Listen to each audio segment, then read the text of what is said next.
Bueno, ya que no saben qué hacer con sus manos en este momento, a ver, les hago una pregunta. ¿Cuántos de ustedes piensan que el mundo puede ser un lugar mejor? No, menos mal. ¡Qué susto! No me asusto, me voy. No puedo, ya no tengo de qué hablar, me voy. Me retiro. Bueno, ¿y cuántos de ustedes piensan que eso va a pasar en el próximo mes o en el próximo año? Ajá. Oh. Ah, hay una idea. Bueno, no vamos a hacer eso ahora, definir mundo, porque pues, si quieren yo me quedo. El mundo, ahí lo tenés. ¿Y cuántos creen que va a pasar en los próximos 5, 10 años?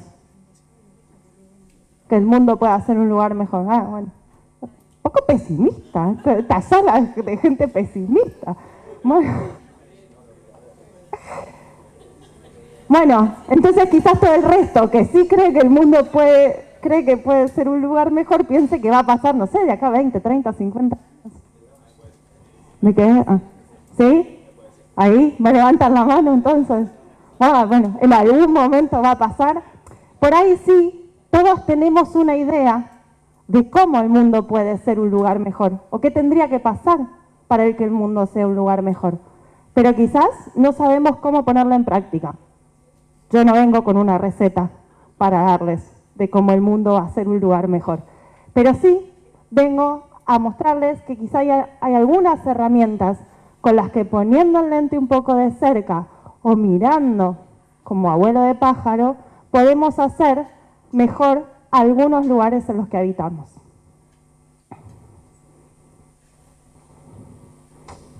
Ahí va. Hay instituciones, hay gente que se dedica a pensar cómo el mundo puede ser un lugar mejor, ¿sí?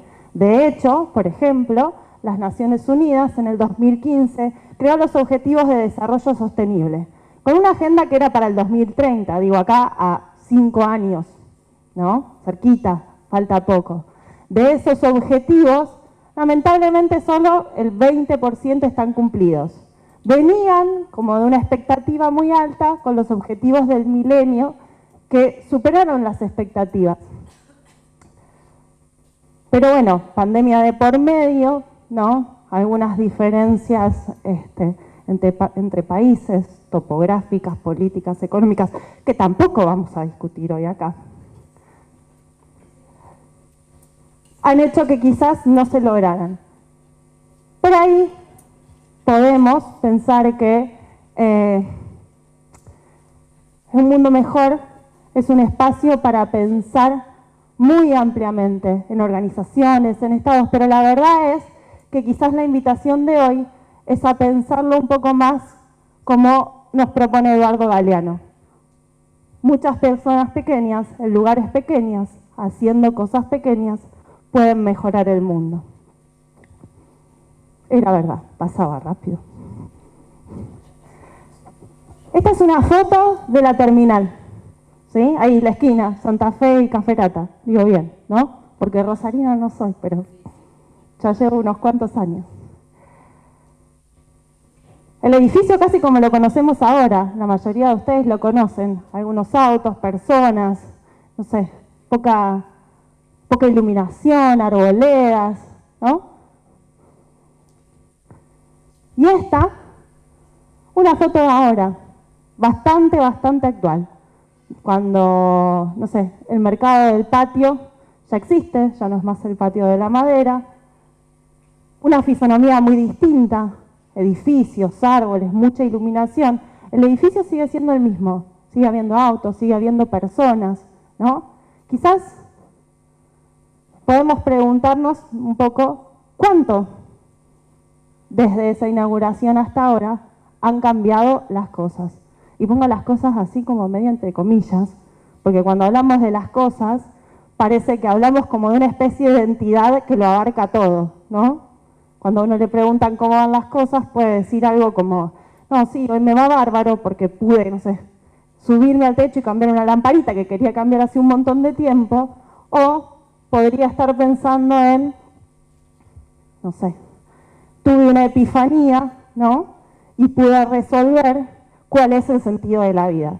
Y entre aquello que es físico, ¿no? Y esto que es absolutamente intangible, se encuentran las cosas, ¿no? Las cosas de las que hablamos todos los días. Pero las cosas en realidad quizás no cambiaron tanto. Seguimos siendo personas que habitan los espacios, las piernas, los ojos, los brazos, ¿sí? Y nuestras tradiciones no han cambiado. Los objetos, las personas, quizás han cambiado las dinámicas, la forma en la que hacemos algunas cosas, los elementos con los que las hacemos. Pero seguimos yendo a la terminal a tomarnos el colectivo, ¿no? Seguimos comprando un café y seguimos pagándolo y sigue viniendo en un jarrito. Quizás lo pagamos de manera distinta. Quizás calentamos el agua en la pava de una forma distinta. Muchas cosas cambiaron, pero algunas no han cambiado tanto. Sin embargo, otras han cambiado la dinámica de la forma en la que vivimos. Y aunque los espacios parecen los mismos, son absolutamente diferentes, porque las personas los vivimos de manera diferente. Esta imagen a mí me da como un poco de impresión, ¿no? Porque modifica quizás la forma en la que las personas nos estamos vinculando con el entorno y entre nosotros mismos. Yo de señalética no sé nada y sé que después viene alguien que va a hablar de eso, pero yo miro esta imagen y pienso, ¿no? Quizás ahora toda la cartelería debería de estar como a la altura del piso, ¿no? Porque ya a la altura de los ojos, que era donde mirábamos antes, dejó de estar, ¿no? Como en este rango de la cabeza erguida entre el mentón y acá arriba donde termina nuestra cabeza. Un poco la invitación es esto, a mirar cómo nos comportamos, qué cosas hacemos en los ambientes, en los espacios que habitamos y cómo las hacemos y entender cuáles son los patrones reales y los comportamientos reales para poder pensar espacios para necesidades reales. Fanny la conocen. ¿Sí lo conocen? Bueno. Por allá, sí, bueno, acá lo conoce todo el mundo, yo también. Está, bueno.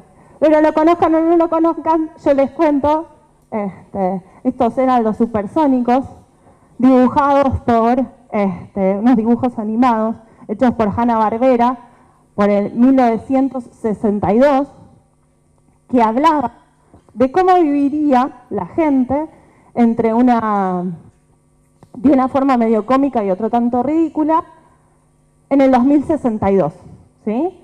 Y entonces proponían que las personas iban a viajar, ¿no?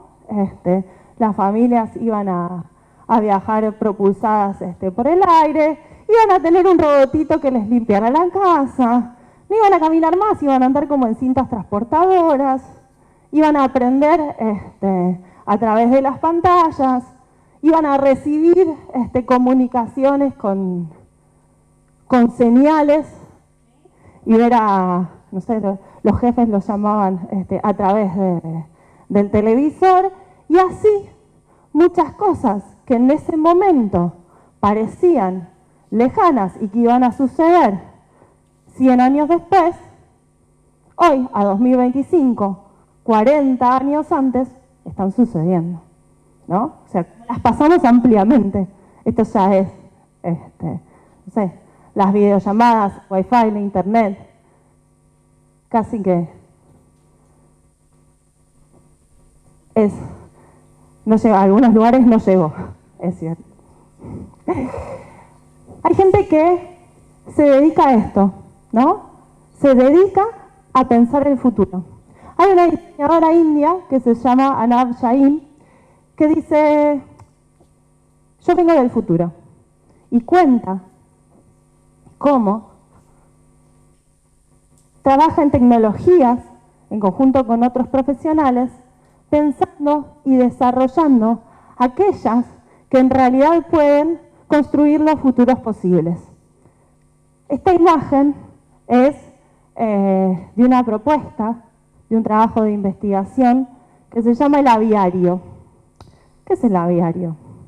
El aviario es un mundo pensado donde aquellas cosas que hoy hacen los agentes de tránsito y, no sé, la guardia urbana, la policía, la seguridad, cualquier persona que ustedes se imaginen, es reemplazada por drones.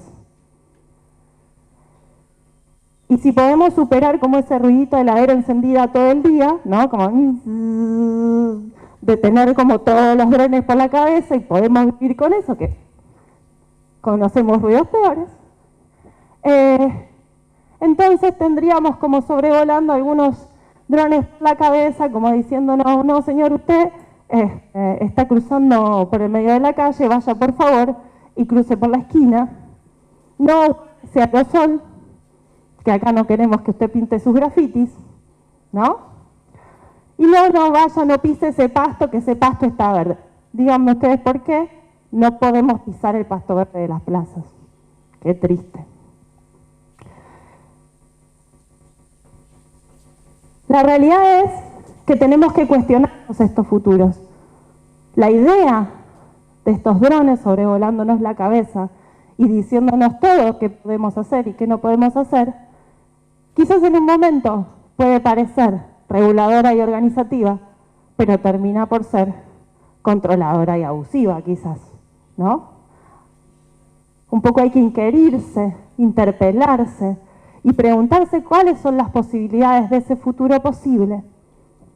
Porque el futuro no es negro, como dicen las películas de ciencia ficción. ¿Sí? ¿Vieron todas las películas de ciencia ficción? Esos futuros tremendos. Pero tampoco es ese futuro en el que las tecnologías resuelven todas nuestras problemáticas. Y que nosotros estamos así y pensamos si un implemento o una tecnología hace todo lo que nosotros pensamos que se puede hacer. ¿Cómo podemos pensar ese futuro?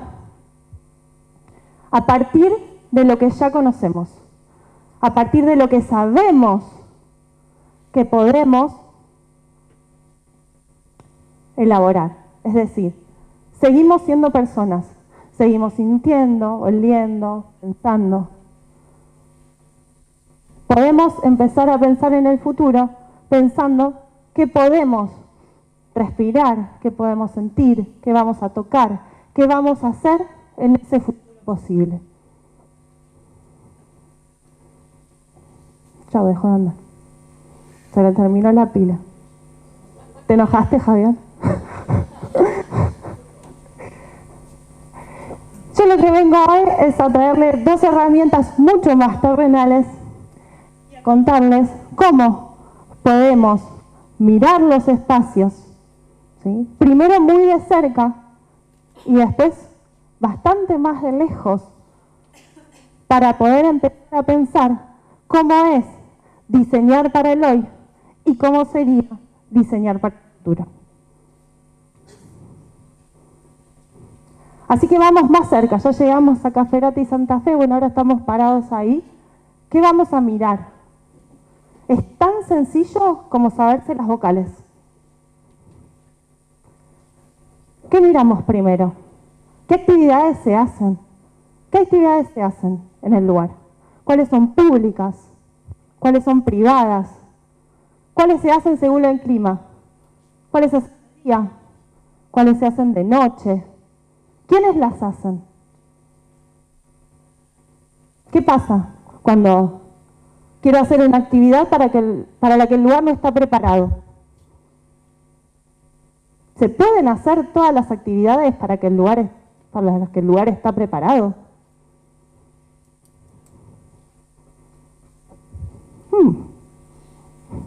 ¿Cómo es el entorno? ¿Cuál es su fisonomía? ¿Cuál es su topografía? ¿Cuáles son sus características? ¿Qué lo hace diferente a otros entornos? ¿Cómo cambia con el clima? ¿Cómo cambia de noche o de día?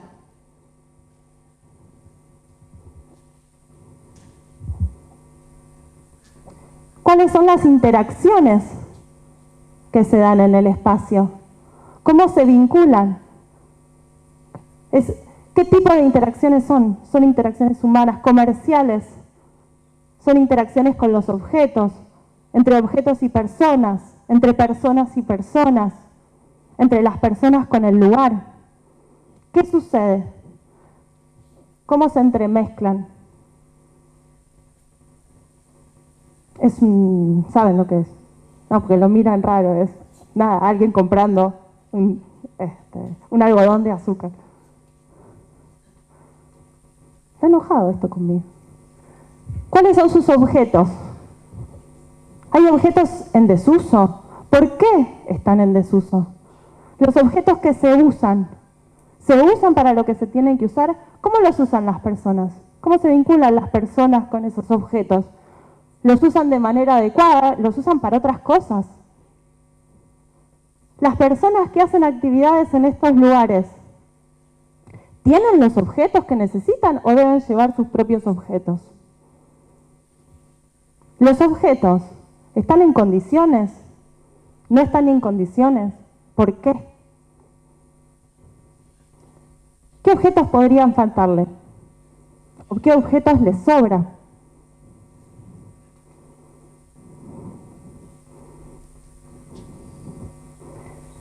Y finalmente en diseño hablamos mucho de usuarios y usuarias. Vamos a hablar de personas. Personas usuarias. ¿Qué hacen las personas en el lugar? ¿Qué pasa cuando somos muchos? ¿Qué pasa cuando somos pocos? ¿Qué pasa cuando quiero hacer una actividad y somos muchos? ¿Puedo hacer la actividad que tenía planeada? ¿Qué pasa cuando voy a hacer una actividad y somos muchos y los objetos que están destinados para esa actividad están usados? Para esas cosas, para otras cosas. ¿Cómo se relacionan las personas entre sí en el espacio? Entre ellas, con el entorno, con los objetos. Y así tenemos como una mirada muy cercana. La idea es poder entender cuáles son los comportamientos, los patrones de comportamiento de las personas en el espacio. Cómo los habitamos, para poder entrelazarlos y sistematizarlos y tener una idea de cómo funcionan. Entender el presente. Porque para poder pensar en el futuro, hay que tener una muy buena mirada del presente. El futuro puede ser lo que se llama diseño especulativo o diseño de futuros o prospectiva. Todas miradas pensadas a cómo vamos a gestionar, ¿sí? O a tomar decisiones para que ese futuro en el que estamos pensando sea como deseamos que sea. El futuro puede ser de muchas maneras. Hay un futuro posible, ese futuro es muy cercano. Para ese futuro conocemos, hay mucho dato, sabemos más o menos, tenemos una idea de cómo va a seguir siendo el mundo mañana, pasado, en un mes o en un año. Y ustedes ya saben que no va a cambiar, aparentemente. Hay un futuro probable. Digo, si yo les planteo algunas ideas sobre el futuro y les digo, bueno, por ahí los celulares no van a existir más, va a ser todo como mucho más digital, gráfico. A ustedes no les generaría quizás ninguna sorpresa y pensarían que sí, es un futuro probable. Y después hay un futuro plausible, aquel que está como mucho más lejano y para el que necesitamos estrategia, ¿sí? Tener una visión de futuro implica que podamos gestionar todos los riesgos que supone ese futuro y tomar decisiones para que sea el que deseamos.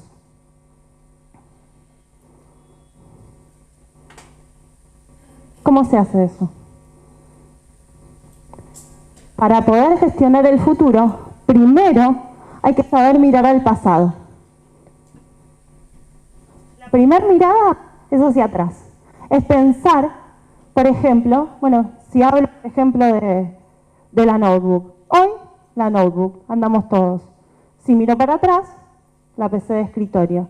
Si miro para adelante, probablemente algo mucho menos físico y más digital, volátil.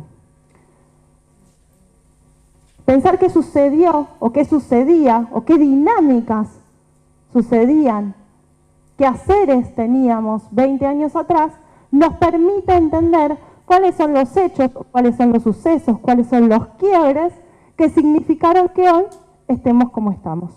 ¿Sí?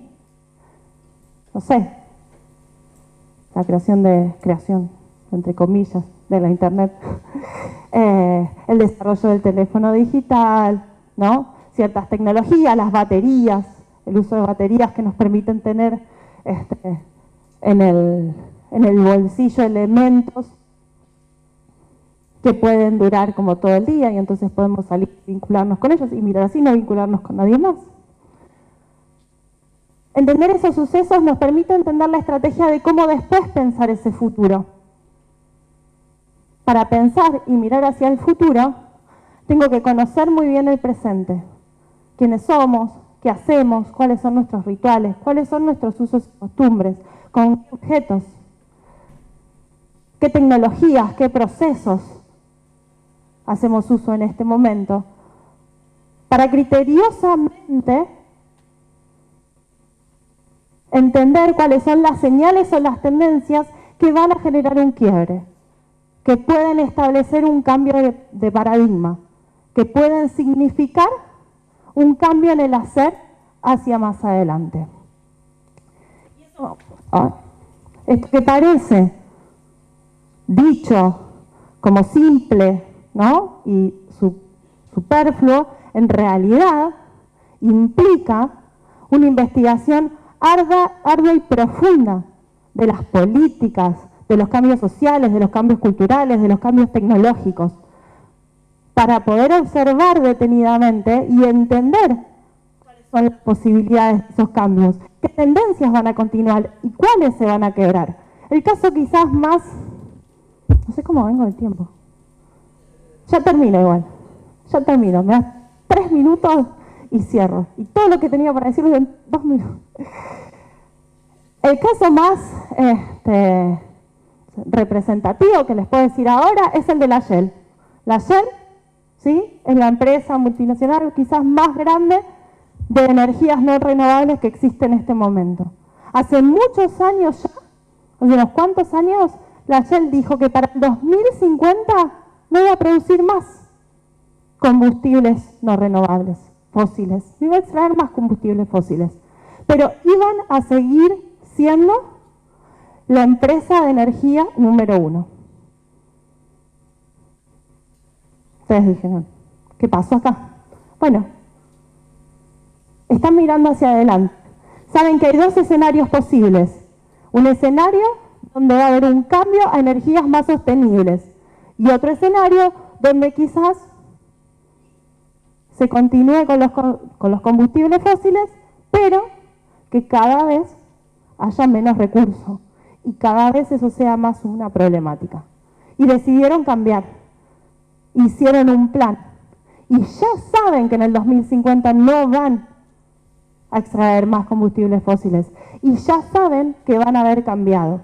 Y también saben que no tienen que despedir ningún empleado. ¿Por qué? Porque cada persona ya está ubicada a un cambio, a un proceso de cambio, a una forma distinta de hacer. Se puede pensar el futuro. Hay que hacerlo criteriosamente. Yo los invito a ver lo que todo el mundo ve, una frase que digo mucho últimamente, y pensar lo que nadie piensa. Es una invitación para que ustedes, futuras diseñadoras, proyectistas, arquitectos, abandonen el mirar sin mirar. Abandonemos el mirar sin mirar. Abandonemos la superficialidad y tengamos una mirada profunda y honesta, para que quizás sean ustedes los que sí puedan hacerse las preguntas que nos respondan cómo el mundo puede ser un lugar mejor. Gracias.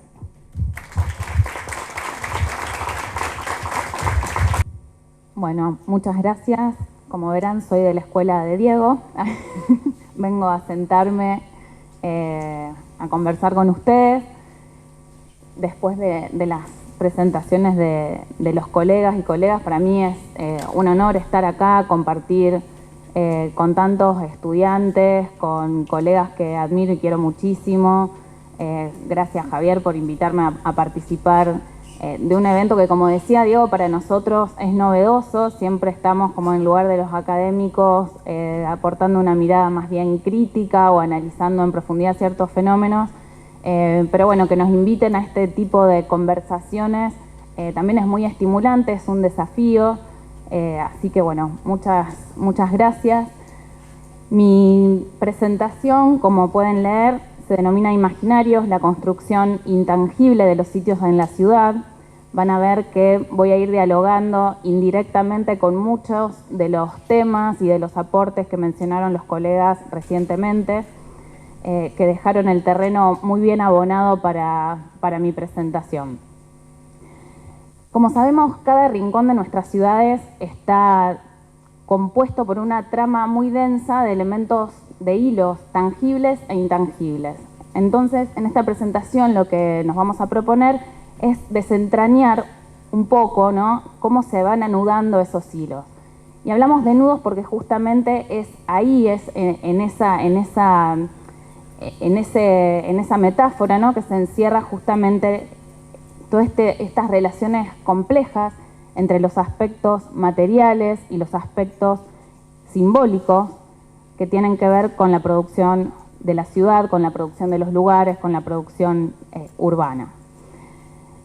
Veremos que aquello que se configura como inmaterial es un aspecto fundamental de los sitios en la ciudad. Mucho de eso ya avanzó en el transcurso de la tarde, mucho de eso ya se dijo. Pero esto tiene una relación además muy particular con este evento sobre espacios públicos y ciudadanía, ¿no? Y esto nos concentra, nos lleva a un vínculo específico que tiene que ver con la relación entre las personas y los lugares. Ese vínculo que sabemos es de doble vía, ¿sí?, porque así como múltiples actores, y en lo múltiple hay ahí también una riqueza. De hecho, acá se trata de condensar, de contener algo de esos múltiples actores, porque si bien tenemos urbanistas, arquitectos, diseñadores, políticos, ¿no?, que van a ejecutar ciertas normativas y que tienen quizás una responsabilidad mayor, no son los únicos actores que forman, que configuran el territorio, que lo transforman, que lo moldean, sino que las personas, los habitantes, los ciudadanos también vamos moldeando esos espacios. Y al mismo tiempo los lugares transforman lo que somos, nos constituyen, ¿sí?, y forman parte de nuestra subjetividad. Entonces, para producir espacios que mejoren la calidad de vida de las comunidades, necesitamos comprender no solo las necesidades y posibilidades materiales de los espacios públicos en este caso, sino también aquello que le otorga sentido y que tracciona las posibilidades de apropiación e identificación de una comunidad con sus lugares. Ahora bien, como la compañera decía recién, mucho de la clave de estos procesos tiene que ver con el poder hacerse preguntas, ¿no? Bueno, las preguntas fueron acompañando parte de esta exposición, van a ir acompañando esta exposición y también son una invitación, ¿no?, a poder hacernos preguntas. Creo que ahí hay un desafío más que en generar las respuestas. ¿Cómo se entretejen los significados en el espacio? ¿No? Sabemos que hay significados del espacio, ¿no? Sabemos que hay muchos elementos que los van componiendo, pero ¿cuáles son esos elementos que traman lo intangible de ese vínculo entre las personas y los lugares? ¿Desde dónde abordar ese entramado denso y complejo que se nos presenta bajo diversas formas de representación, que se cuelan esos laberintos sensibles de los deseos, de los afectos, de los valores, de las percepciones, de las creencias? Y consideramos justamente que lo que va a ir hilvanando todos estos elementos y permite configurar una trama urbana son justamente los imaginarios sociales. Intentaremos entonces mostrar algunos de esos hilados que componen la urdimbre de la mano de los imaginarios sociales.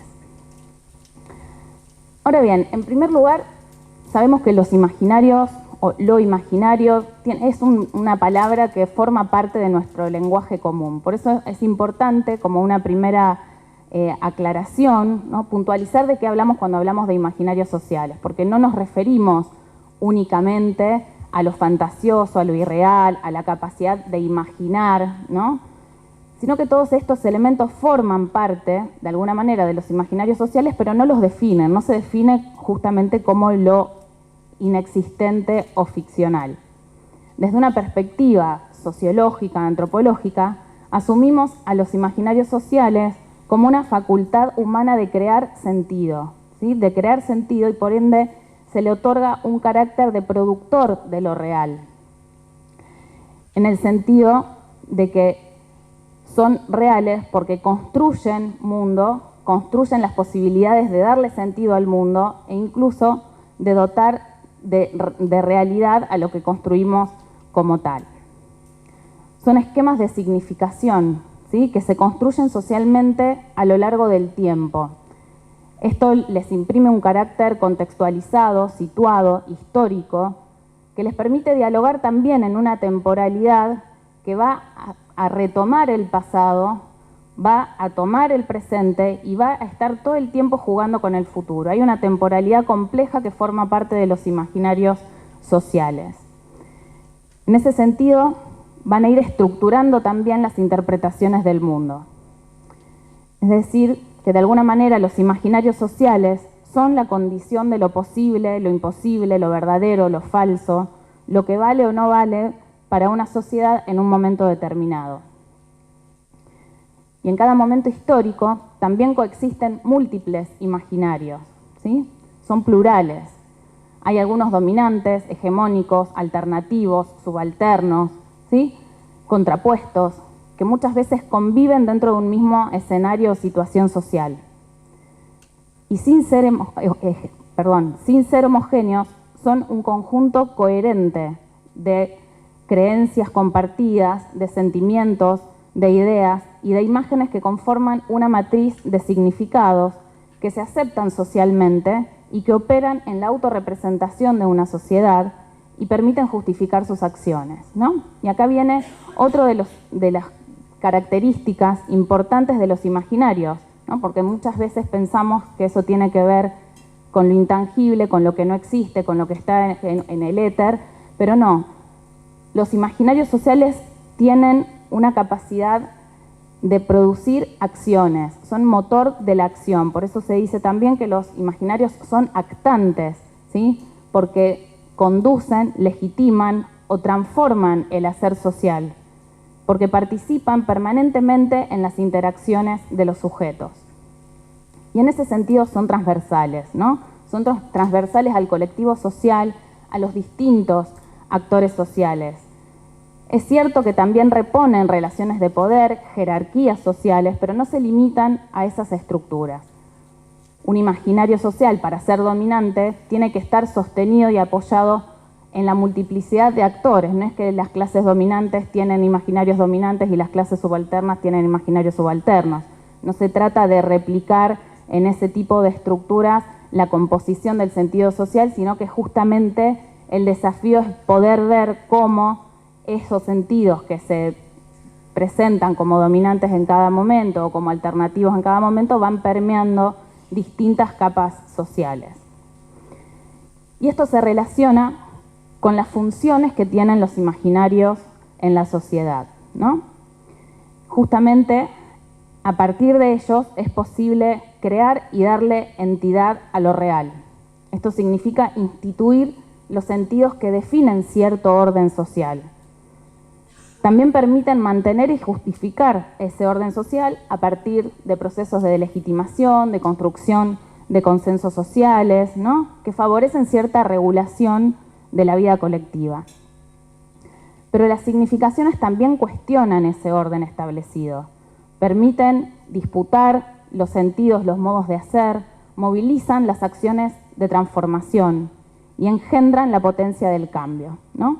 Esa apertura al futuro que permite la transformación de lo existente es lo que encarna justamente la potencia política de los imaginarios sociales. Por eso también hablamos de esta categoría como una categoría sociológica, antropológica, y no meramente como una capacidad de imaginar. También es cierto que no son conscientes, son latentes, ¿sí?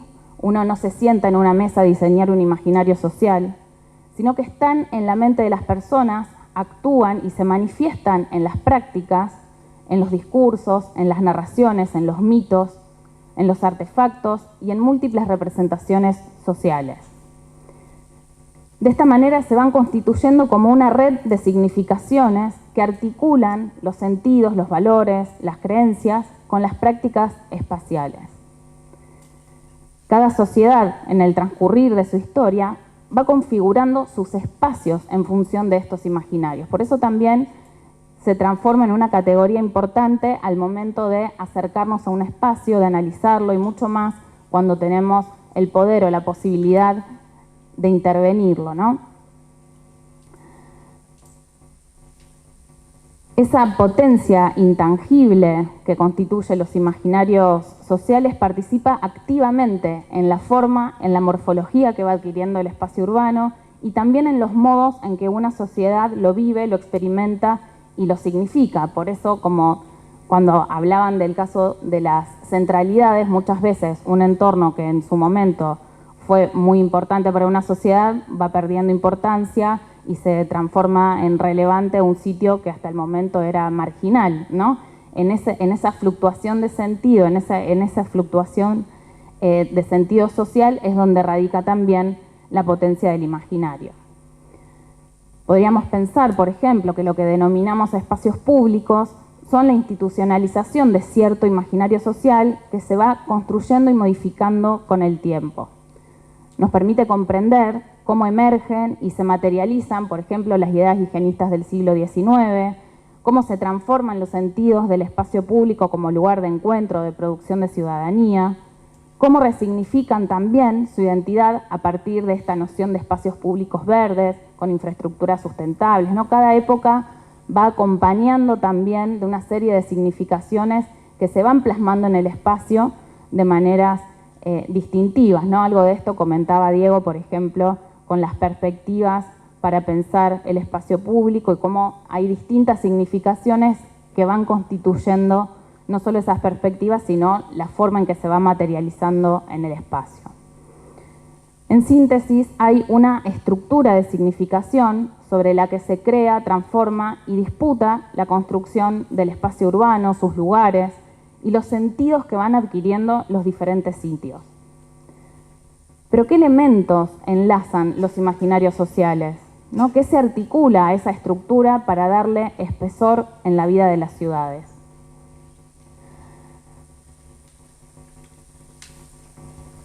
Y acá me gustaría detenerme un poco más en la implicancia sociourbana de los imaginarios, ¿no? Los imaginarios urbanos pertenecen al ámbito de lo afectivo, de lo sensorial, de lo inconsciente. Actúan en y a través de los cuerpos, de los sentimientos, de las percepciones, de los sentidos, de los discursos, los objetos, las imágenes. Es decir, de un sinfín de representaciones y prácticas espaciales a partir de las cuales se despliegan y materializan en el mundo social.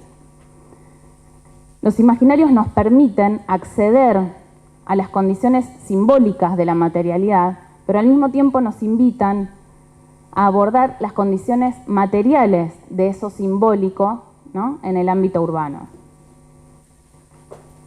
En relación al plano tangible, físico, es importante mencionar que los imaginarios sociales se encarnan, es decir, que se van a acoplar, se insertan en las materialidades urbanas, en los artefactos, en las infraestructuras, ¿sí? No solo pertenecen al ámbito de lo sensorial y de lo intangible, sino que los imaginarios también permean en la materialidad. Quizás el caso más paradigmático sea lo que denominamos arquitectura hostil, ¿no? Donde ahí vemos cómo se plasma y cómo se materializa cierto imaginario social excluyente de ciertas personas, de ciertas prácticas o ciertos usos del espacio dispuestos en determinados objetos y equipamientos, ¿no? Pero también tenemos materialidades afectivas, ¿no? Las materialidades afectivas son justamente esos objetos, esos elementos que son valorados positivamente y que son significados, ¿no?, en el vínculo que una comunidad puede establecer con sus lugares. Bueno, ahí también podemos leer expresiones de lo imaginario. También se suele asimilar a los imaginarios urbanos con el alma o el espíritu de la ciudad. Bueno, esta es una metáfora que poéticamente puede parecer atractiva, pero no nos ayuda a analizar cómo podemos acceder a los imaginarios, ¿no? Ahí siempre hay un desafío. O qué deberíamos considerar, ¿no?, en instancias de intervención o transformación o de proyección, como es el caso que convoca este evento. Es imprescindible que, así como se analizan las condiciones materiales de un sitio antes de intervenirlo, comprendamos también la densidad simbólica que contienen. Podemos hacerlo a partir del estudio de diferentes elementos, ¿no? Ahí están mencionados algunos: las representaciones de los lugares, la identificación de los valores, las creencias, las emociones vinculadas a ellos, los atributos positivos y negativos, las percepciones espaciales, las memorias urbanas, los símbolos urbanos, prácticas y hábitos cotidianos que se despliegan en ellos. Varios de estos elementos fueron emergiendo en los discursos de los compañeros que me antecedieron. Por una cuestión de tiempo me voy a concentrar en dos aspectos que son indisociables, ¿no?, vinculados a la construcción de sitios desde los imaginarios sociales. Tiene que ver con las representaciones del lugar y las experiencias urbanas sobre las cuales me gustaría puntualizar. Los imaginarios sociales intervienen en el proceso representacional, ¿no?, de producir representaciones que permiten la creación y la circulación de múltiples y variadas imágenes y representaciones sobre los lugares. Esto se relaciona directamente con los símbolos urbanos, ¿no?, que pueden ser atributos lo suficientemente potentes como para estructurar las significaciones en torno a un sitio y diferenciarlo de otros. En relación a los usos, por ejemplo, ¿no?, hablábamos hoy de las peatonales y cómo la noche de las peatonales se puede considerar una intervención inmaterial, ¿sí?, relativamente exitosa, porque apuntó a reconvertir un espacio a partir del uso, no a partir de la materialidad, porque ahí hubo una lectura sensible de qué era lo que estaba faltando en ese espacio, ¿no?, que no tenía que ver con modificar los canteros o cambiar otra vez las veredas que se cambiaron sistemáticamente a lo largo de los años, sino que ahí la centralidad para recuperar o para potenciar ese símbolo urbano que son las peatonales tuvo que ver justamente con una estrategia basada en los usos. Algunos sitios son depositarios de representaciones negativas, ¿no? Esto conduce a una estigmatización territorial. Podríamos pensar que las peatonales en un momento también están atravesadas por estas ideas de miedo, de que a la noche no circula nadie, de que son inseguras, y esto generaba una disminución considerable en el uso de ese espacio, ¿no? Entonces, ahí esa política vino a tratar de torcer de alguna manera ese proceso de estigmatización territorial que se puede dar. Bueno, en el caso de la presentación, ahí repusimos dos puentes, ¿no? Uno que es el puente que conecta al barrio de La Sexta con el Parque Urquiza, que es un elemento simbólicamente muy fuerte que encarna justamente representaciones negativas, tanto dentro del barrio como fuera del barrio, y alimentadas también a través del tiempo y del discurso mediático fundamentalmente. Y por otro lado hay otros símbolos, ¿no?, como puede ser el puente del Parque Independencia, o también podría ser el puente Rosario Victoria, que se van transformando como emblemas y que contienen fundamentalmente representaciones positivas sobre los lugares. Las representaciones que se construyen sobre los sitios nos permiten comprender algo del imaginario social, ¿no? Son una manera de entrar a ese imaginario social, de acceder. ¿Por qué? Justamente porque van a expresar elementos significativos que permiten comprender cuál es la pregnancia simbólica de ciertos lugares en una sociedad y cómo se vinculan con su identidad urbana. Por ejemplo, en relación a los espacios públicos de Rosario, si yo les preguntara cuál es el primero en el que piensan al momento de hablar de espacios públicos en Rosario, que no lo vamos a hacer por una cuestión de tiempo, pero es muy probable que haya determinados espacios que aparezcan con mayor recurrencia, ¿no? Bueno, ese tipo de recurrencias son las que podemos ver también en las representaciones urbanas variadas y diversas que circulan masivamente, ¿no? Desde imágenes en las redes sociales, en los medios, postales antiguas, folletos, todo el merchandising de turismo actual, publicaciones de todo tipo, ¿no? O elementos de la vida cotidiana como pueden ser los sobres de azúcar que están ilustrando esta presentación. Bueno, todos estos elementos nos van a permitir dar cuenta de esa pregnancia simbólica en relación a un sitio, ¿no? En estas imágenes se advierte que el espacio que congrega este evento no aparece representado y probablemente, si sumáramos a un estudio más serio y más detallado, podríamos advertir que su potencia como símbolo urbano aún es débil, ¿no? En cuanto a la representación de la identidad urbana, otro elemento importante es la nomenclatura. Y acá también, dentro de este fragmento urbano que se aborda en el evento, podemos ver que la multiplicidad de nombres presenta una dificultad en términos identitarios, ¿no? Si buscamos, no sé, en el mapa, si googleamos en el mapa, en Google Maps y en los mapas oficiales aparece como el Parque Presidente Domingo Perón. Mayormente lo conocemos como Patio de la Madera, pero bueno, últimamente es el Mercado del Patio. ¿Y cómo nos referimos a este espacio cada vez que lo nombramos? ¿No? Ahí hay una marca generacional, hay una marca de identidad muy particular que nos lleva a pensar en este lugar y a tener una dificultad en cómo definirlo, cómo nombrar este espacio. Y esta dificultad para nombrarlo se acompaña también por cierta confusión en torno a las definiciones sobre las funciones o el uso social de este espacio, ¿no? Que es mercado, es feria, es espacio público, es un lugar como McDonald's completamente diferente al mercado del patio, ¿no?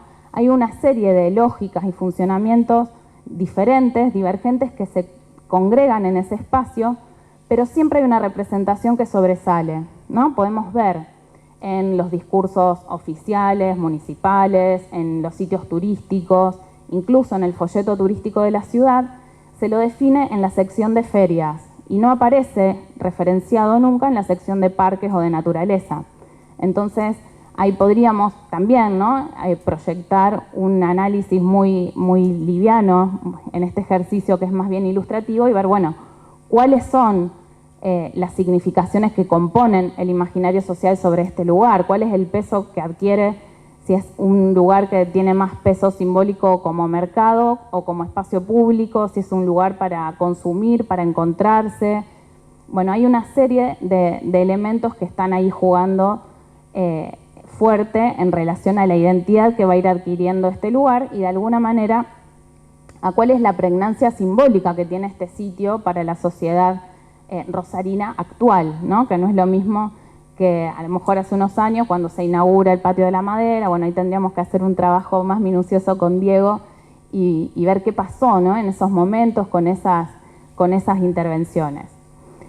Pero en esta clave, en esta dirección, algo ineludible al momento de abordar los imaginarios sociales tiene que ver justamente con considerar la experiencia espacial, ¿no?, que es otro de los hilos constitutivos de esta urdimbre que nos proponemos abrir un poco, a ver qué podemos ver cuando vamos a ver, como decía la compañera recién. Y para abordar este vínculo, ¿no?, entre las personas y los lugares, me gustaría hacer hincapié en esta idea del habitar como la capacidad de transformar un no lugar en lugar, ¿no? Este proceso de configurar un sitio, seleccionarlo, darle un sentido diferente al que poseen otros, transformarlo en un lugar significativo, implica, además de los elementos que venimos mencionando, poner en juego las percepciones, las emociones y los afectos que componen otra de las dimensiones nodales de los imaginarios sociales, que al mismo tiempo se articulan con los usos y las apropiaciones espaciales, ¿no?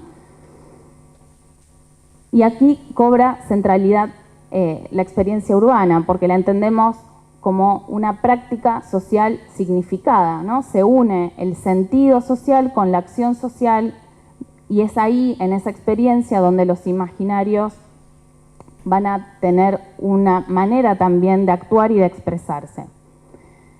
Es decir, que a través de ese hacer constante y cotidiano se va construyendo cierta inteligibilidad compartida, ¿no? Que permite la vida urbana y va dándole también sentido y otorgándole distinciones a cada lugar. Entonces, si las materialidades y las representaciones del lugar constituyen algunos de los hilos de esta trama urbana que venimos desentrañando, me gustaría agregar aquellos que tejen el plano más sensible y subjetivo, que es, ¿no?, al que me refiero con las percepciones, las sensibilidades, las memorias y las emociones que estructuran esa experiencia social en la ciudad. Las percepciones del entorno y cómo disponemos los sentidos, ¿no?, algo que comentaba también la expositora anterior, inciden de manera determinante en el modo en que utilizamos y significamos los espacios. En una cultura predominantemente visual como la nuestra, esto incide en la forma en que producimos los espacios y los usamos, ¿sí?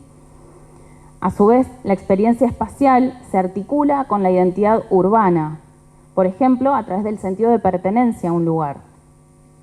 Y esto se sostiene al mismo tiempo en las memorias urbanas, ¿no?, a través de las cuales distintos grupos sociales van construyendo ciertos sentidos del pasado, individual y colectivo, en relación a intereses y necesidades del presente, pero también en relación a ese futuro, ¿no?, a esas proyecciones y esos deseos a futuro, a esos deseos o esas miradas más pesimistas, ¿no?, como las que salieron acá. Bueno, hay un futuro que se va configurando en el imaginario y que también permea en esa experiencia espacial. Esas capas de sentido sobre el pasado, entonces, sabemos que son un elemento activo en la producción, en la legitimación y en la transformación de imaginarios urbanos. Memorias y percepciones se van a acoplar al cúmulo de afectos y emociones sociales espacializadas que son parte del proceso de subjetivación de los imaginarios, ¿no?, los imaginarios como ese elemento que también nos constituye como habitantes, en este caso, de la misma ciudad.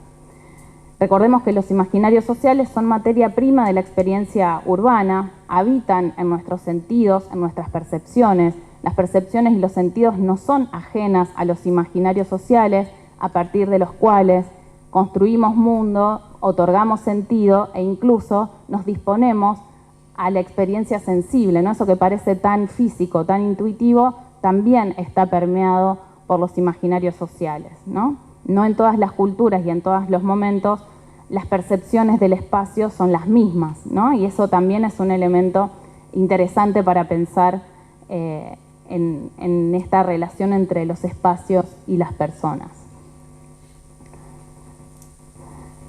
Ahora bien, ¿qué sentimos cuando habitamos un espacio, cuando lo transitamos, cuando lo usamos, ¿no? ¿Cómo inciden las emociones en los usos y en los significados que les otorgamos?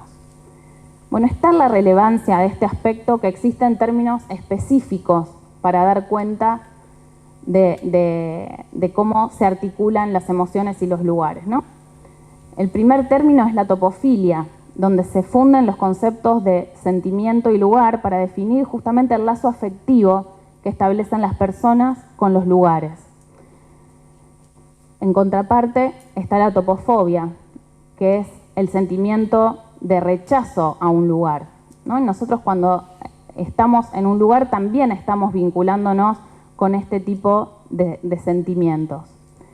Y después hay un término mucho más reciente, que es el de solastalgia, que se inventó, se creó justamente para definir ese sentimiento específico de angustia y de dolor que se siente ante la pérdida o la amenaza de los lugares queridos o significativos, ¿no? Esto también nos permite entender ciertas resistencias a veces a los procesos de transformación de los espacios. Se puede sostener entonces que el plano sensible y afectivo, también intangible, es fundamental, ya que sin estos hilados los lazos entre los lugares y las personas no llegarían a establecerse. Y ahora sí, para ir ya llegando al final de este breve recorrido por los imaginarios sociales, vale retomar la pregunta sobre su incidencia en la construcción de sitios y lugares en la ciudad. Creo que podemos estar de acuerdo que tanto el plano material, que se manifiesta en el espacio, que se representa en los planes, en los proyectos, que se encarna en los equipamientos, en las infraestructuras, en las construcciones, y el plano simbólico dotado de imaginarios y sensibilidades urbanas, componen estratos indisociables de los lugares que construimos para desarrollar la vida colectiva. Los imaginarios sociales operan hilvanando estos aspectos intangibles del vínculo entre las personas y los lugares, pero al mismo tiempo son vehículo y condición de posibilidad de lo existente y de lo que puede transformarse. Son la urdimbre de esa trama socioespacial y como tal contienen la estructura sensible sobre la que se construyen los sitios y los modos en que los habitamos. Entonces es importante considerar que un espacio que se interviene, lejos de ser un espacio vacío, es un sitio denso porque está colmado de estos intangibles, de los sentidos sociales, las necesidades, los deseos y las huellas que hacen a la identidad urbana y social. Considerar estos elementos puede definir la apropiación o el abandono de un lugar, o el éxito o el fracaso de una intervención arquitectónica, urbanística en el espacio. Por esta razón es tan importante identificar ese entramado, respetarlo, potenciarlo, ¿sí?, para mejorar no solo la materialidad y los equipamientos espaciales, sino también la vida que se puede desplegar en ellos y los vínculos entre una comunidad con sus lugares, ¿no? Pero para eso hace falta apertura, hace falta agudizar la mirada, sensibilizar la mirada, y hace falta sobre todo más espacios como este, ¿no?, que invitan a que podamos poner estas cuestiones en conversación. Así que bueno, muchas gracias.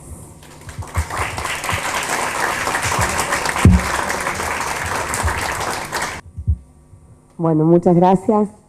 En principio quiero celebrar este espacio, este encuentro, ni bien Javier me convocó. La verdad es que yo vengo trabajando fuertemente desde la dirección de la carrera de diseño gráfico en intentar generar espacios de trabajo interdisciplinario.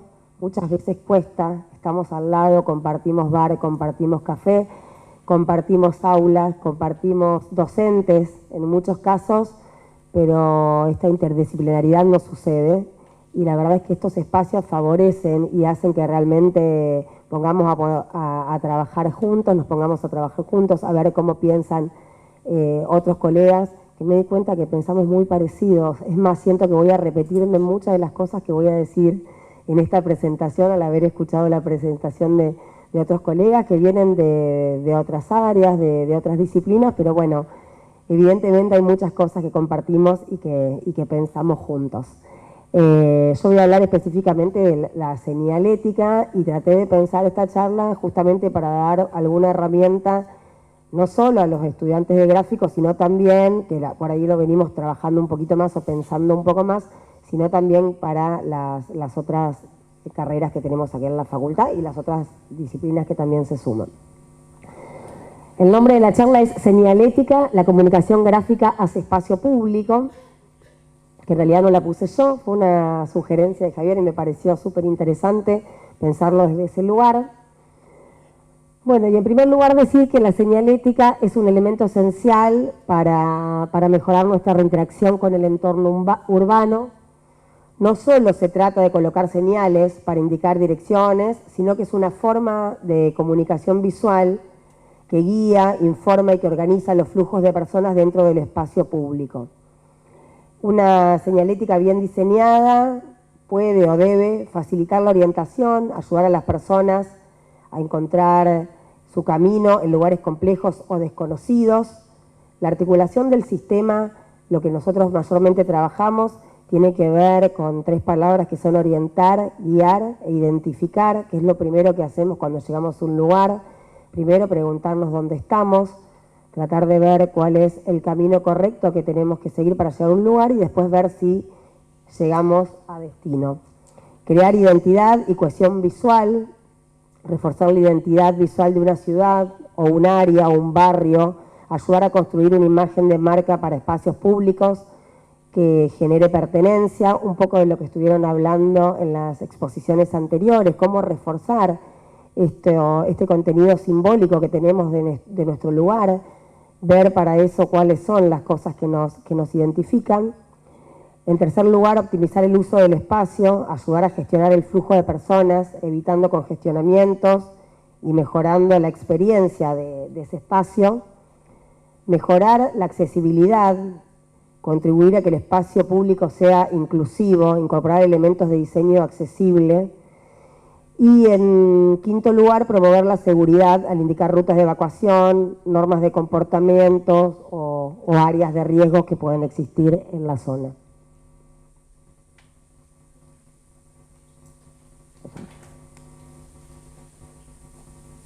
Ahí está. Bueno, y para empezar a pensarlo,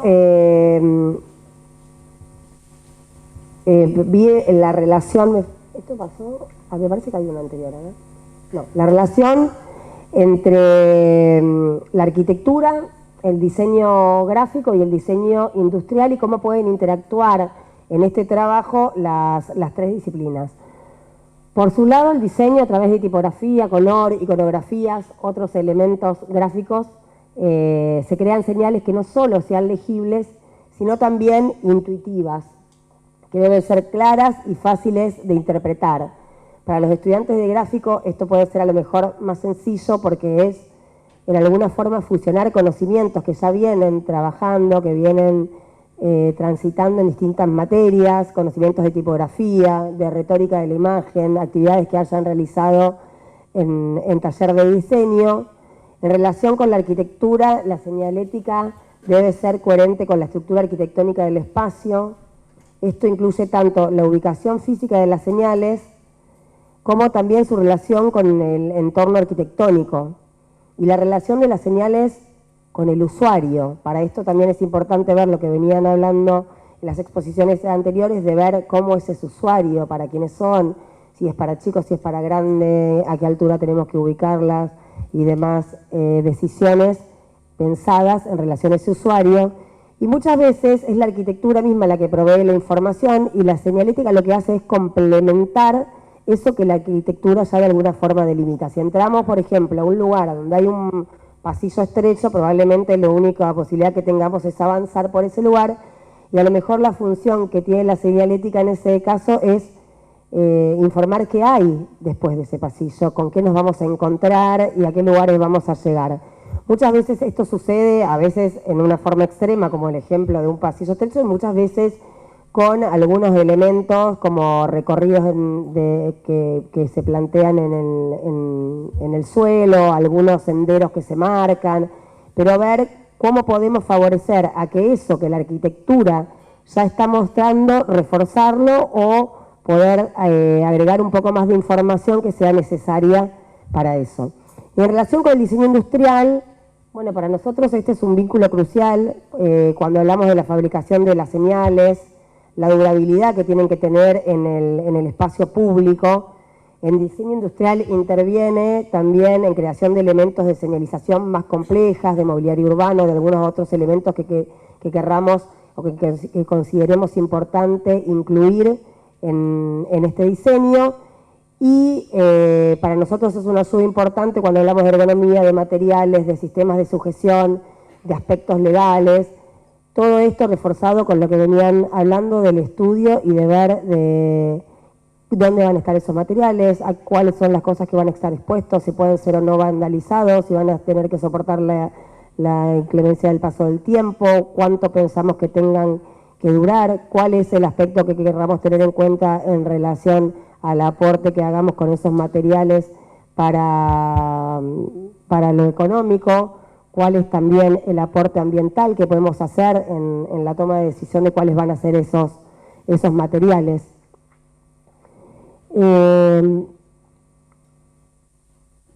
Y la señalética como construcción del espacio público, que es específicamente lo que veníamos a hablar. Debemos entender las razones por las cuales el usuario se comporta de cierta forma en un determinado espacio y saber que como diseñadores podemos intervenir en este comportamiento. La señalética no solo es un sistema de información, también configura la manera en que las personas experimentan y utilizan el espacio público, y su correcta implementación contribuye a la accesibilidad, la identidad y el sentido de pertenencia en la ciudad. Un poco esto de la función social de la señalética, lo que se venía planteando, de poder ver qué es lo que sucede en esos espacios públicos o lo que no sucede, qué hace la gente, a qué va, si se sientan, si hacen gimnasia, si toman mate, qué es lo que queremos cuando pensamos en diseñar un nuevo equipamiento para este espacio público. Queremos que la gente vaya más, queremos que vayan a hacer algunas determinadas cosas o no otras. No solo tenemos que indicar qué es lo que hay en ese lugar, sino también pensar cuáles son las cosas que van a suceder en ese lugar o que pensamos que con nuestra intervención podemos favorecer a que sucedan o no. Muchas veces, yo no sé si en todos los casos se piensa, pero por ejemplo en calle Moreno y Riobamba, que hay una rotonda pequeña, a mí me llama la atención, yo suelo transitar por ahí los sábados a la mañana cuando llevo a mis hijas a hacer deporte, y hay ahí unas pequeñas estaciones de entrenamiento, como las mismas que tenemos colocadas acá al lado del aulario, al lado de Ciencias Políticas, y los sábados a la mañana siempre veo 4, 5, 6 señores de tercera edad que están en ese lugar ejercitando. La verdad es que no sé si se pusieron para eso o tenían que ver más con contemplar qué era lo que iba a hacer la gente a ese parque. Hay muchos corredores en la semana, en los horarios de la tardecita, y creo, no sé, esto tendría que indagarlo, que esas estaciones se pusieron como para completar esa actividad física que la gente iba a hacer. Y cuando voy los sábados a la mañana y veo a esta gente, estos señores, interactuando, compartiendo en ese espacio de entrenamiento, pensaba justamente eso, si a lo mejor esto es algo que no se contempló, pero que está sucediendo, y la posibilidad de encuentro que esto genera, no solo que la gente vaya y haga algún entrenamiento que a lo mejor lo podría hacer en su casa, sentado en una silla o con algún otro elemento muy simple, porque son elementos simples los que ponen en el lugar.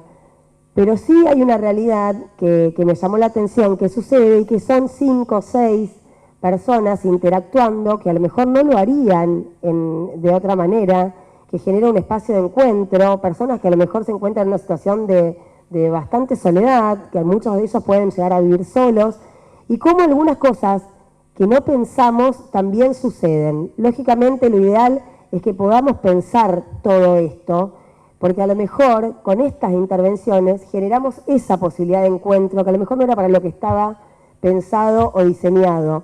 Pero pienso que cuando hablamos de la función social, tiene que ver con esto, con cuáles son las cosas que queremos que sucedan en ese espacio, cuál es el valor de lo público, cómo hacemos para que la gente se apropie del espacio público, para que lo cuide, cómo generamos a lo mejor nuevas formas de interacciones, nuevas costumbres, otras cosas que sucedan en esos lugares que no están sucediendo. Por eso me parecía interesante, y era lo que yo marcaba un poco, que después lo vamos a ver un poquito más adelante, en esto de ir y observar qué es lo que sucede actualmente en esos lugares. Si la gente va, si no va, qué es lo que van a hacer, si van solos, si van en grupo, si se sientan, si toman mate, si hay espacios ya trazados en el suelo, porque hay algunos senderos que la gente suele tomar habitualmente, aunque no estén marcados a lo mejor arquitectónicamente. Pero ¿cuáles son las cosas que esos espacios generan? Hay algo que en casi muchas de las plazas que nosotros tenemos, hay bebederos o algunos espacios para que la gente pueda hidratarse, pero en casi ninguna hay dispenser, por ejemplo, de agua caliente. Y yo creo que el 80% de los rosarinos, me estoy arriesgando a decir un número cualquiera, no lo tengo chequeado, que van a los parques, van a tomar mates. O van a compartir con amigos, pero llevan un equipo de mate. Bueno, ¿qué tenemos que pensar en relación a esos lugares? Si queremos generar que eso suceda, ¿cómo contribuimos a eso? Y otra cosa que sucede también es que nosotros estamos pensando siempre qué es lo que tenemos que, desde el lado del diseño, que informar cuáles son los espacios existentes y muchas veces nos olvidamos de pensar qué sucede después en esos espacios o cosas que no pensamos que después terminan apareciendo igual. En la mayoría de los baños públicos nosotros nos encargamos muy bien en señalizar si son mixtos o no, si son accesibles o no, pero hay muchas cosas que después aparecen como carteles por lo general de las personas que trabajan o que son las que tienen que limpiar esos lugares, impresos en hojitas A4 que dicen que la yerba no se tire en tal lado y sí en tal otro, que por favor cuidemos el lugar.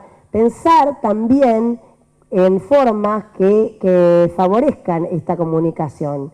Si nosotros no queremos que la gente tire la yerba en los lavatorios, bueno, tendremos que ver qué cosas generar, si hay algo que sea interesante, si hay una estación de compost para que la gente tire la yerba en determinados espacios o no, pero pensar cosas que estamos tan ocupados en resolver lo estrictamente necesario de la comunicación y nos perdemos de pensar cuál es la interacción que realmente tenemos después con esos lugares. Por eso me parecía súper interesante lo que fueron planteando en las presentaciones anteriores que reforzaban un poco esto de observar y de ver cosas que tienen que ver con nosotros, con nuestro territorio, con cómo nos comportamos nosotros, qué es lo que hacemos los rosarinos en los parques, que probablemente no sea lo mismo lo que hacen los de Buenos Aires o lo que hacen los de un pueblito pequeño o los que hacen en las grandes ciudades. Y a lo mejor tampoco sea lo mismo lo que se hace en un parque, en una zona de Rosario, que en otra, que en un lugar que está más cerca del río o no. Bueno, que nos demos el espacio. Ustedes van a tener un día en el que van a ir a ver este lugar, que puedan darse tiempo de pensar esos registros. Incluso cosas que ustedes no harían y otros sí. Porque muchas veces solemos quedar atrapados en nuestra experiencia o nuestra vivencia en relación a esos lugares y no pensamos a lo mejor otros usos posibles que harían otras personas de otra edad, en otro horario. Bueno, esto que contaba yo de estas estaciones de ejercicios pensadas a lo mejor para gente de 40 años, que finalmente son mucho más usadas por personas de 70 o 80 años. Bueno, acá hay un poco algunas herramientas para que les sirva para poder realizar este ejercicio de workshop y un poco hablando de la función social del diseño, el tema de la accesibilidad e inclusión en la señalética me parece que es algo que es muy importante, que tenemos que pensarlo en cada una de las intervenciones que tengamos y algunas cosas que favorecen a esta función social de la señalética. Que sea un diseño accesible y para que este diseño sea accesible se recomienda el uso de pictogramas universales, que todas las personas puedan entenderlos. Hay muchos que están ya normatizados por las normas ISO, que son por lo general los que se utilizan. El uso de la tipografía, que sea clara y legible, muchas veces también con el afán de reforzar algunas cuestiones identitarias, abandonamos esto y elegimos a lo mejor otras fuentes más decorativas, pero bueno, facilitar en este caso a una tipografía que sea bien clara, muchas veces son las sin serif. Vimos que en realidad hace poco los estudiantes de gráfico que estuvieron en una charla que vino a dar Alejandro Ross, nosotros solemos estar mucho dando vuelta en la elección de una tipografía y vino un diseñador que es súper reconocido, que tiene un trabajo impecable y casi todas sus tapas y casi todas sus propuestas gráficas son con Helvética y la verdad es que bueno, él no se dedica a lo tipográfico, pero sabe que no va a tener problema con esa elección tipográfica. Ver que en este caso es súper importante que sea clara y que sea legible. Elegir los contrastes adecuados, también muchas veces por elegir colores institucionales hacemos abandono de esto, pero bueno, los fondos oscuros con letras claras o viceversa para facilitar la lectura, teniendo en cuenta que también además muchas veces eso tiene que ser visto a alguna determinada distancia, por gente que está caminando, por personas que pueden pasar en monopatín o en bicicleta, entonces favorecer también esto. Incorporar elementos táctiles y braille, eso es algo que muchas veces el tema del costo hace que se deje de lado, pero la verdad es que es súper importante. Hoy en día en lo arquitectónico el tema de los pavimentos táctiles ha sido un aporte enorme a ese diseño inclusivo. Poder también hacer uso de estímulos sonoros en el caso de que sea necesario y que por supuesto sume para la inclusión. Y elegir piezas que sean de fácil decodificación. Esto implica alejarnos muchas veces de la realidad para favorecer la comunicación. Hay muchísimos ejemplos, casi todos los ejemplos de señalética que abandonan esta idea de no copiar fielmente la realidad, pero para favorecer la comunicación. Hoy en día nos resulta sumamente habitual esto, pero no es algo que en el tiempo dista mucho.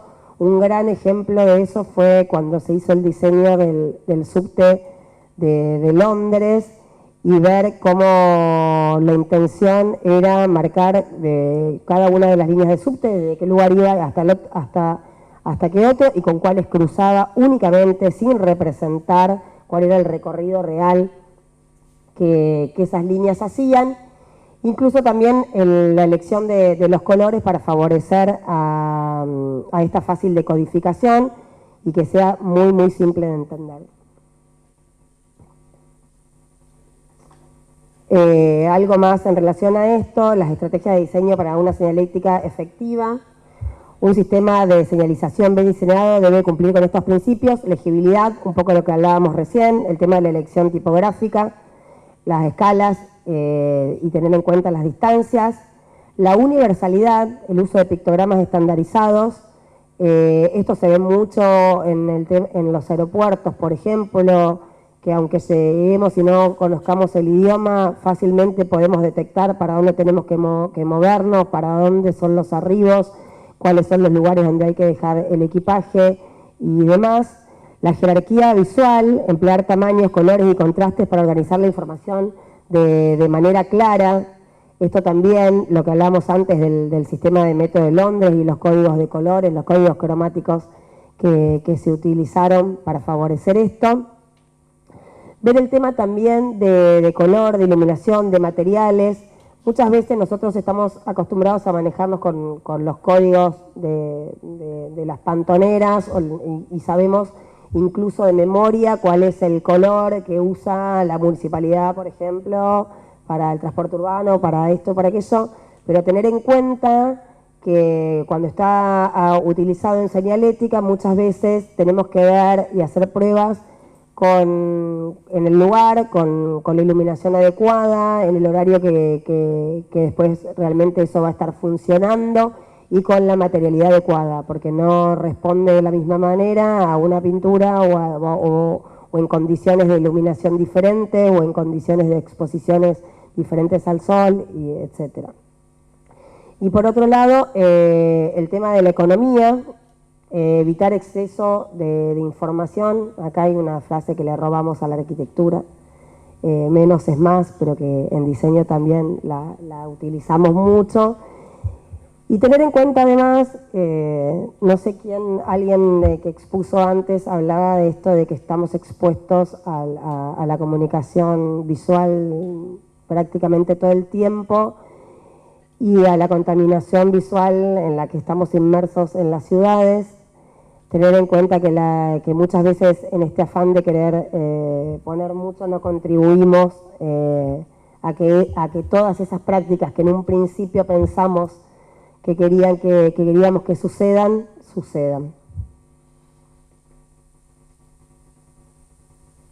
Estos son algunos ejemplos para ver. Yo tengo alumnos acá que los veo, que siempre sacan fotos de estas placas, de estudios que trabajan fuertemente con la señalética.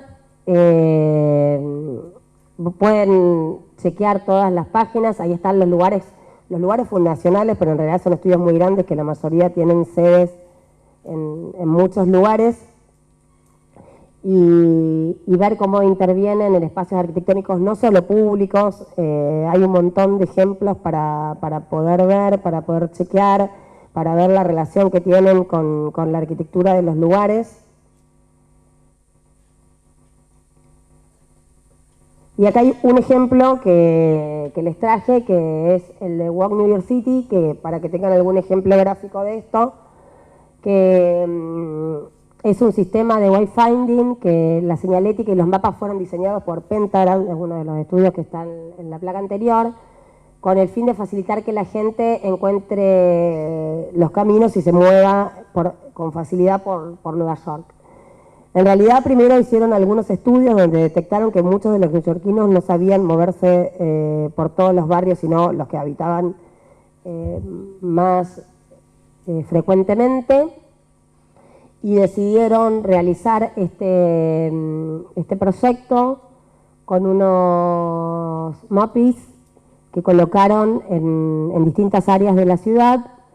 La misión del estudio fue crear un lenguaje gráfico de los mapas que están distribuidos en toda la ciudad. Los mapas son funcionales. Cada una de las caras de estos tótems tienen mapas ampliados y otros que marcan los espacios en los que se llega a pie a 5 minutos y otros que tienen una relación un poquito más amplia con la ciudad para poder visibilizar un poco más cuáles son los barrios y hacia dónde dirigirse. Hicieron un estudio donde vieron que un tercio de los neoyorquinos, acá los arquitectos seguro van a diferir con nosotros, no sabían dónde estaba el norte o los puntos. O sea, nosotros sabemos que en arquitectura el norte siempre es el norte, pero como hablábamos antes, en el caso del diseño, muchas veces para favorecer la comunicación nos damos estas concesiones de abandonar lo estrictamente real para favorecer esta comunicación. Y vieron en este estudio que la mayoría de las personas veían, ubicaban este sistema que se llama mapeo heads up, donde la orientación corresponde a la dirección a la que el usuario se dirige. Entonces no importa mucho si el norte es el norte, el sur, el este o el oeste, pero responden a esta orientación. Y después de que los realizaron, hicieron estudios también comprobando que realmente facilitaba la orientación. Bueno, no sé cómo será el caso de la encuesta, la hicieron con habitantes de Nueva York, pero esto también está pensado para gente, para todos los visitantes, para la cantidad de turistas que transitan la ciudad. El tema de la visualización que llegó a esto y que además decidieron incluir los monumentos, los principales monumentos a los que la gente visitaba, sitios de interés y monumentos históricos. Y de esta forma también indican cómo la gente puede llegar caminando o cuáles son las formas de llegar por los sistemas de transporte público. Realizaron también un proyecto de un sistema de iconos y de tipografía para favorecer. La tipografía que usaron fue la Helvética Dot. La verdad es que hicieron solamente una pequeña modificación de la Helvética, pero que además está vinculada con que fue la tipografía que se usó para el sistema de subte de Nueva York, que ya está muy identificada, y trataron también de contemplar estas cuestiones más arraigadas que tienen en relación a la ciudad, en cuanto a lo tipográfico, a la paleta de colores.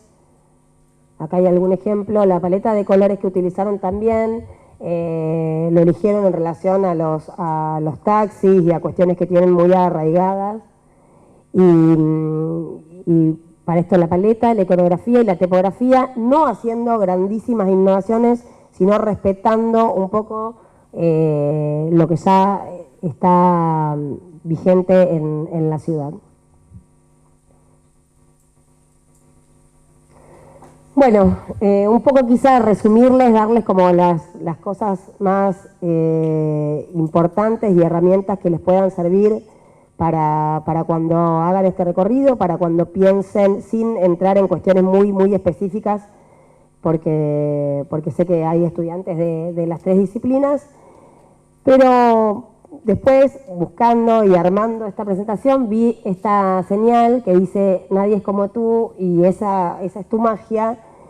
Y en realidad me parece que lo que tiene que ver con estos espacios, si bien nosotros como docentes podemos ayudarlos, tutorear algunas cuestiones, darles indicaciones y elementos que favorezcan el desarrollo de esto, que usen estos ejercicios y estos espacios para poder explorar, para permitirse ver cosas que a lo mejor ninguno de nosotros dijo, que a ustedes se le puedan ocurrir. Siempre ustedes tienen la posibilidad, que es lo que decimos, que nos alimentan todo el tiempo a nosotros como docentes, porque siempre tienen una mirada que a nosotros se nos escapa, que no vimos, algo que no se nos ocurrió. Hay muchas cosas que a lo mejor harán ustedes en los espacios públicos que a gente de mi edad ni se le ocurre hacer, algunas cosas que se les ocurre pensar, ejemplos nuevos que pueden incluir.